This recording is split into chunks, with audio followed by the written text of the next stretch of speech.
अब हम देखते हैं कि frame set and frame tag को हम कैसे यूज़ करेंगे। जब हमने फ्रेम सेट के ऊपर काम करना होता है तो हमें ये बॉडी टैग की हमें कोई आवश्यकता नहीं होती है, ना ही कोई हमें हेड टैग की आवश्यकता होती है। तो हम HTML के अंदर डायरेक्टली फ्रेम सेट टैग का यूज़ करते हैं।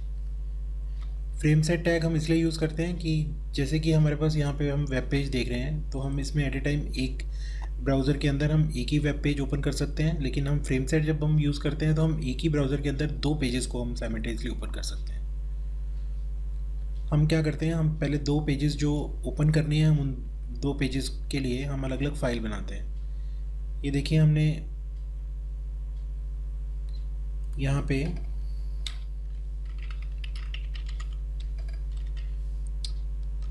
एक फाइल हम बनाते हैं रेड के नाम से। बैकग्राउंड कलर रेड लिया हमने, सेव कर दिया, फाइल में गए, सेव एज किया हमने इसको नाम दिया हमने red.html। ऐसे ही हमने एक फाइल को ग्रीन नाम से हमने सेव कर दिया, फाइल में गए, सेव एज किया, एक नाम दे दिए ग्रीन।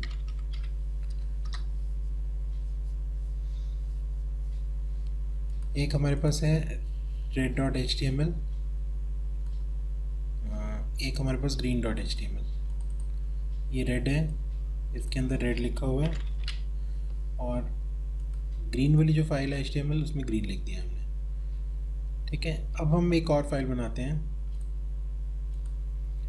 एक फाइल हम और बनाएंगे जिसमें इन दोनों फाइल्स को हम कंबाइन करेंगे। उसके लिए हमें ये सब हेड बॉडी ये सब की ज़रूरत नहीं है। हम यहाँ पे सीधा यूज़ करेंगे फ्रेम सेट। हम अगर स्क्रीन को इस तरीके से हॉरिजॉन्टल में डिवाइड करना चाहते हैं तो हम लिखेंगे फ्रेम सेट रोज़, और अगर हम वर्टिकली डिवाइड करना चाहते हैं स्क्रीन को टू पार्ट्स में तो हम लिखेंगे कोल्स। अब हम यहाँ पे लेते हैं रोज़ इज़ इक्वल टू, यहाँ पे हम अगर उसको 50-50% स्क्रीन एरिया में डिवाइड करना चाहते हैं तो हम 50%, 50% ऐसे देंगे, और लास्ट में हम फ्रेम सेट को बंद कर देंगे, और इसके अंदर फ्रेम टैग का यूज़ करते हुए हम इसमें सोर्स बताएंगे red.html का, और दूसरे फ्रेम में हम सोर्स बताएंगे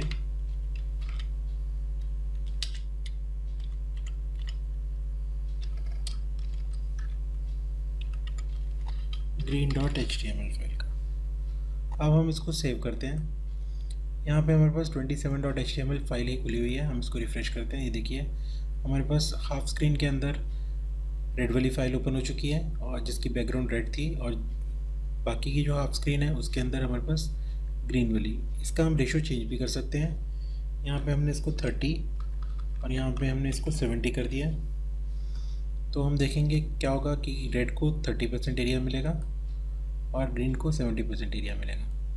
अगर हम बराबर रखना चाहते हैं तो हम आइदर हम यहाँ पे 50-50 लिख सकते हैं, 50% या फिर स्टार कॉमा स्टार भी लिख सकते हैं। It automatically divides the area into 50-50, अपने आप 50-50 में डिवाइड कर देगा।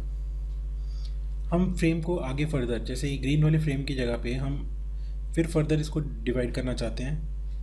हम चाहते हैं कि रेड तो ऐसे ही रहे, लेकिन ग्रीन को हम आगे फर्दर डिवाइड करना चाहते हैं, तो उसके लिए हमारे पास हम फ्रेम सेट जो कमांड है हमारी, इसकी हम नेस्टिंग करेंगे।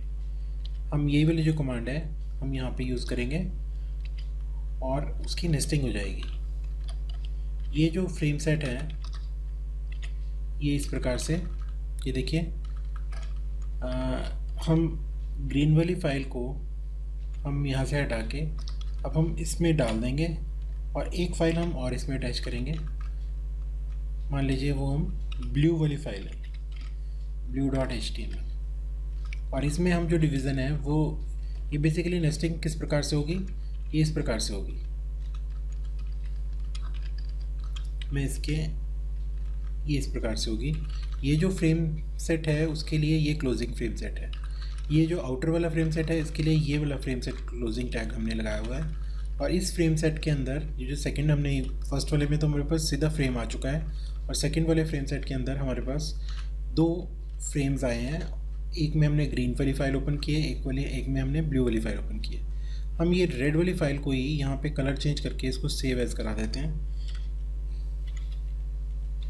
ये हमने ब्लू लिख के और फाइल में जाके इसको सेव एज करा दिया blue.html के अंदर, blue.html के अंदर। अब हम इसको रिफ़्रेश करके देखते हैं कि यहाँ पे सभी फाइल्स को हम सेव कर लेते हैं, और उसके बाद हम देखते हैं रिफ़्रेश करके, तो ये देखिए इस तरीके से आ रहा है। लेकिन हम रोज़ की बजाय अब हम कॉलम में डिवाइड करना चाहते हैं, तो यहाँ पे COLS कोल्स लिख देंगे। कोल्स लिखने से क्या होगा कि हमारे पास यहाँ पे जो स्क्रीन है कॉलम्स में डिवाइड हो जाएगी। रोज़ लिखने से रोज़ में डिवाइड होती है, और कोल्स लिखने से कॉलम्स में डिवाइड हो जाती है।